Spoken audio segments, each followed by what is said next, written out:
ที่บ่อนนี้มีอายคนเดียวก็พอบอกขอไปต่อพอแล้วพอบอกกับหัวใจให้อายจนหมดบ่เหลือความดีให้ใครอายเป็นแผนคนสุดท้าย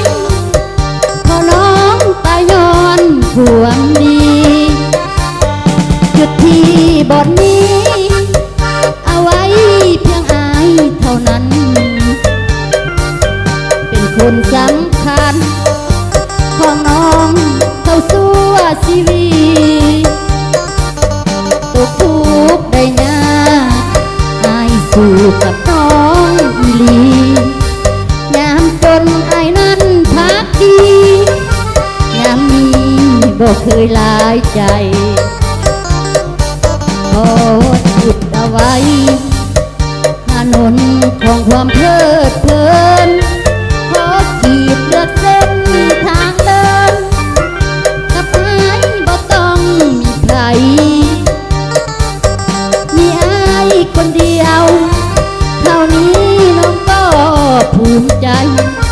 ชาตินี้คงบ่มีใครมาแทนเจ้าได้พ่อควรชีวิตจุดที่ก่อนนี้บ่มีเส้นทางสายใหม่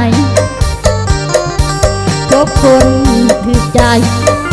เก็บเอาไว้บ่ให้ห่างหนีอายคือพระเอกคนใจผู้หญิงคนนี้อายเป็นคนที่แสนดีน้องทิ้งบ่หนีไปหาคนใหม่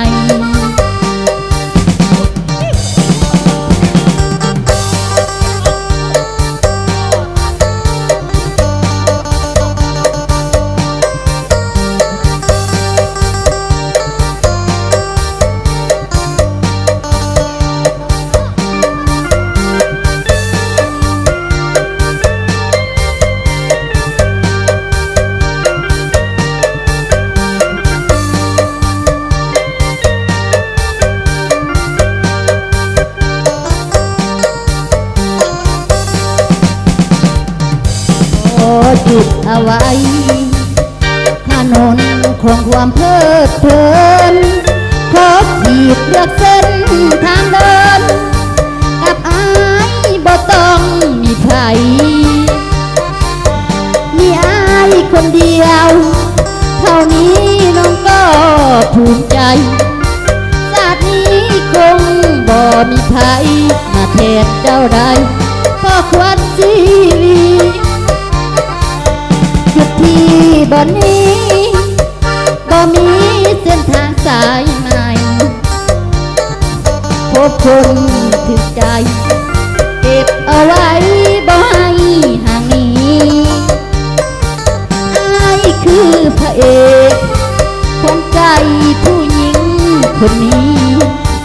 อายเป็นคนที่